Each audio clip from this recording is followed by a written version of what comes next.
అక్క నమస్తే అక్క.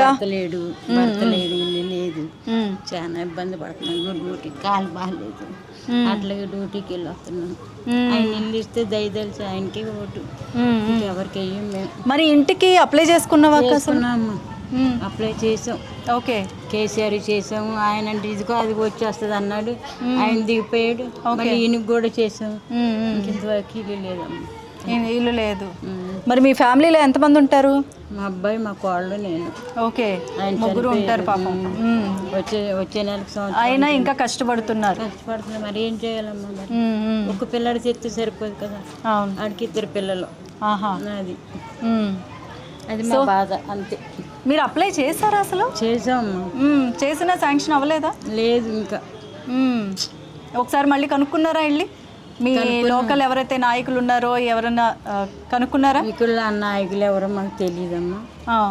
నేను అక్కడికి వెళ్ళాను, ముసాపేటకి వెళ్ళి అడిగాను. అడిగితే ఇంకా అలాంటివి ఏం లేవమ్మా, ఇల్లు ఇవ్వట్లేదు, ఇస్తే కనుక వస్తాయని చెప్తున్నారు అక్కడ. Okay okay. అయితే మీ లోకల్లో ఎవరైతే ఉన్నారో, ఏ పార్టీకి సంబంధించిన ఎవరైతే ఉన్నారో ఒకసారి వాళ్ళని కూడా సంప్రదించండి. ఎందుకంటే మీరు అంత దూరం వెళ్ళే బదులు ఇక్కడ ఉన్న నాయకుడిని సంప్రదిస్తే మీరు అనుకున్నది ఖచ్చితంగా వస్తుంది. ఎందుకంటే వీళ్ళు చెప్తే ఇంకా త్వరగా పని అవుతుంది, అలాగే మీరు కూడా ఇంత దూరం నుంచి తిరగాల్సిన పని ఉండదు. సో మొత్తానికి మరి బై ఎలక్షన్స్ వస్తే ఎవరికి ఓటేస్తారక్క? ఆయనకేనమ్మా. ఎవరికి? రేవంత్ రెడ్డి. రేవంత్ రెడ్డికి. ఇల్లు ఇచ్చినా ఇవ్వకపోయినా రేవంత్ రెడ్డికి. సో మొత్తానికి రేవంత్ అన్న నువ్వు వినాలి ఖచ్చితంగా.